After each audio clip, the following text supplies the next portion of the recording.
अस्सलाम वालेकुम। उम्मीद करती हूँ कि सब खैरियत से होंगे, ठीक ठाक होंगे। आज जो चीज़ हम लोग डिस्कस करने जा रहे हैं वो रिलायबिलिटी है, जो कि हम लोग टेस्टिंग के अंदर यूज़ करते हैं ज़्यादातर। अब रिलायबिलिटी है क्या, हम लोग अपने आम रूटीन में भी इस चीज़ को यूज़ करते रहते हैं, लेकिन एक्यूरेट हम लोगों को नहीं पता जब हम लोग इस चीज़ को टेस्टिंग के अंदर या साइकोलॉजी के अंदर या एक्सपेरिमेंट के अंदर जब हम लोग यूज़ करते हैं।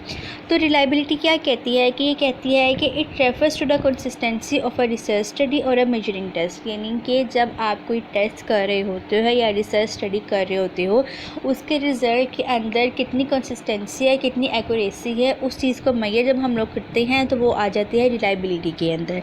अब इसके एग्जांपल मैं आप लोगों को दूँ तो कुछ इस तरीके से होती है कि अगर आपने वेट किया है सेम मशीन के ऊपर दिन में, तो आप लोग एक्सपेक्ट करोगे वही रिज़ल्ट जब आप लोग शाम में उसी वेट के ऊपर करोगे।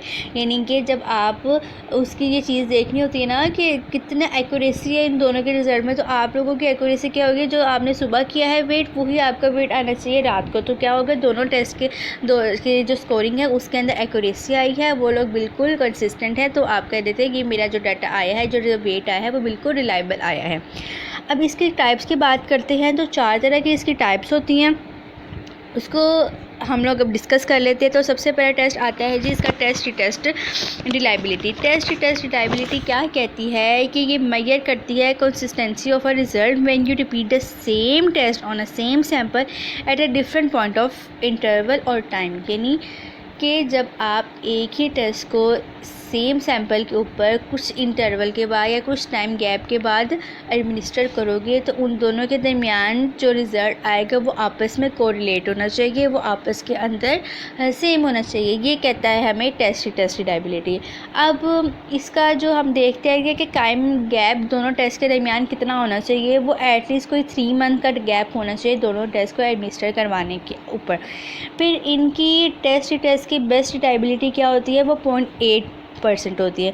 यानी जब आपका स्कोर 1 का, जो आपका टेस्ट 1 का स्कोर आएगा और जो आपने 3 मंथ के बाद जो टेस्ट किया है उसके दरमियान को आप उनके दोनों के रिज़ल्ट को आपस में कोरिलेट करोगे, तो जो उनके दरमियान का डिफरेंस होना चाहिए वो एटलीस्ट 0.8 होना चाहिए। तब आप लोग कहोगे कि बंदा की जो रिलायबिलिटी है वो बिल्कुल एक्यूरेट है, बहुत ज़्यादा अच्छी है। स्कोरिंग जब हम लोग इसकी करते हैं ना, तो वो 2 तरीके से होती है, या तो +1 में होती है या तो -1 के अंदर होती है। जितना ज़्यादा बंदे का स्कोर जो है वो +1 की तरफ जाएगी, इट्स मीन कि उसकी रिलायबिलिटी उतनी ही ज़्यादा अच्छी होती जाएगी। जैसे कि मैंने यहाँ पे ऊपर लिखा कि 0.8 बेस्ट रिलेशन है कितना, किसका, दोनों टेस्ट के दरमियान का। तो -1 क्या कहता है कि -1 बोलता है कि बंदे के दरमियान या कि उसके दोनों टेस्ट के दरमियान बिल्कुल भी रिलायबिलिटी नहीं है, जबकि +1 कहता है कि person have 100% consistency in their both test. फिर अब इसको मेजर किस तरीके से करते हैं, इसको मेजर करने का तरीका ये है कि सबसे पहले आप लोग एक सैंपल सेलेक्ट कर लोगे जिसके ऊपर आप लोगों ने टेस्ट एडमिनिस्टर करना है। फिर आप एक दफ़ा उनको टेस्ट दोगे, वो एडमिनिस्टर करोगे, फिर 3 मंथ्स के गैप के बाद दोबारा टेस्ट एडमिनिस्टर करोगे। जो रिज़ल्ट आएगा उसको दोनों के दरमियान का कोरिलेशन फाइंड करके आप लोगों के पास इसका आंसर आ जाएगा। इसकी इम्पोर्टेंस की बात करें कि हम लोग मेजर क्यों करते हैं, वो इसलिए ताकि हमें पता चल सके कि एक जो बंदा है उसके इंटरनल और एक्सटर्नल कंडीशन के अंदर कितनी कंसिस्टेंसी है, कितना वो उसके ऊपर कमांड रखता है कि उसका अगर एक्सटर्नल कंडीशन या इंटरनल कंडीशन चेंज हो भी जाए तो वो उसका रिज़ल्ट जो है वो ठीक रहता है कि नहीं रहता। एग्जाम्पल मैं इस तरीके से दूंगी, जैसे एक तो ऊपर देगी कि अगर आपने किसी बंदे का IQ लेवल चेक करना है तो आप एक दफ़ा एडमिनिस्टर करोगे उस बंदे के ऊपर और फिर 3 मंथ्स के गैप के बाद दोबारा उसके ऊपर एडमिनिस्टर कर लोगे। फिर फैक्टर इसको कंट्रीब्यूट कौन से करते हैं जो इस चीज़ को अफेक्ट करते हैं, वो सबसे पहला चेंज इन सब्जेक्ट हो जाता है। बहुत टाइम ऐसा होता है जब आप लोग ये टेस्ट कर रहे होते हो तो वो सेम सैंपल आपको 3 मंथ के गैप के साथ नहीं मिलेगा, जिसकी वजह से आपका रिजल्ट नहीं आएगा, तो ये चीज़ इसको अफेक्ट करेगी। फिर दूसरे जो इसकी मेजरिंग एरर के अंदर जो फैक्टर्स आते हैं वो कोई आते हैं पुअर टेस्ट इंस्ट्रक्शंस। ऐसा हो सकता है कि एक दफ़ा जब एग्जामिनर ने या फिर जो बंदा टेस्ट कर रहा है उसने इंस्ट्रक्शन अच्छे तरीके से दी हो और उसके बाद जब उसने दोबारा दे दी या तो वो उसने उतनी वैलिड नहीं दी है या फिर कोई इंस्ट्रक्टर था वो चेंज हो गया, जिसकी वजह से क्या आ सकता है, उसका मेजरिंग एरर आ सकता है। फिर उसके बाद सब्जेक्टिव स्कोरिंग होती है, क्योंकि हम लोग टोटली रिलाई कर रहे होते हैं पर्सन के आंसर के ऊपर। उसके बाद गेसिंग होती है, बाद टाइम ऐसा होता है हम लोग तुक्के लगा देते हैं, पहले हमारा पास टाइम चल जाता है, दूसरी दफ़ा हमें याद नहीं रहता है कि हम लोगों ने क्या लगाया था, जिसकी वजह से ये पूरा कोरिलेशन वाला सीन जो है वो ख़राब हो सकता है। फिर जो फैक्टर इसको डिस्टॉर्ट करते हैं वो कौन कौन सा होता है, टाइम गैप का बहुत ज़्यादा मसला आ जाता है। फिर डिफ़िकल्टी लेवल ऑफ आइटम आ जाती है, बास टाइम आइटम्स के अंदर थोड़ी सी ऐसी चेंजेस आ जाती है, या स्टाइल चेंज हो गया, कुछ इस तरीके का सीन चेंज हो जाएगा। उसके बाद आता है इसका सैम्पल साइज़, बहुत ज़्यादा फैक्टर को उसको डिस्टॉर्ट करता है। सैम्पल साइज़ की बात करें तो कितना होना चाहिए इस टेस्ट को एडमिनिस्टर करते हुए, तो वो कहते हैं कि at least 100 people at A time आप लोगों को ये टेस्ट करने के लिए होने चाहिए।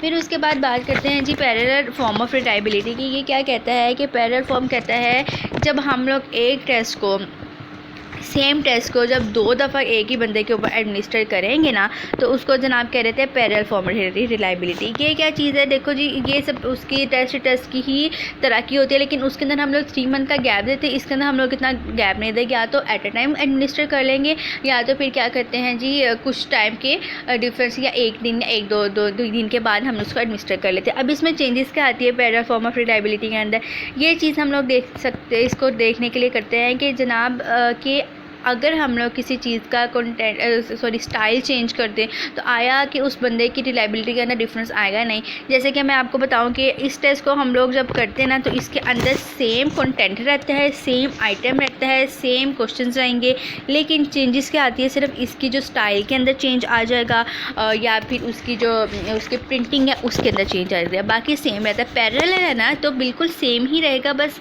स्टाइल के अंदर चेंज आ जाएगा या प्रिंटिंग के अंदर चेंज आएंगे, और कोई चेंज नहीं आता। अब इसको हम लोग कब यूज़ करते हैं, when you have 2 different assessment tool of set of same questions to measure something है। आपके पास सेम ही चीज़ है, जब आपने उसको एडमिनिस्टर करना है तो आप लोग तब यूज़ कर लोगे। फिर उसके बाद मेजर किस तरीके से करते हैं, इस तरीके से करेंगे। सबसे पहले आप लोग उस बंदे को एक टेस्ट दोगे, वो सॉर्ट आउट करवाओगे, उसके बाद फिर अगेन दूसरा दोगे और उसको सॉल्व करवा के फिर दोनों के दरमियान का कोरिलेशन फाइंड कर लेंगे। फिर देखते हैं कि क्या इसको मेजर क्यों करते हैं। मैंने बताया ना कि देखने के लिए आया कि उसका स्टाइल चेंज होने से या प्रिंट का चेंज होने से कोई बंदे की रिलायबिलिटी के ऊपर फ़र्क तो नहीं पड़ा।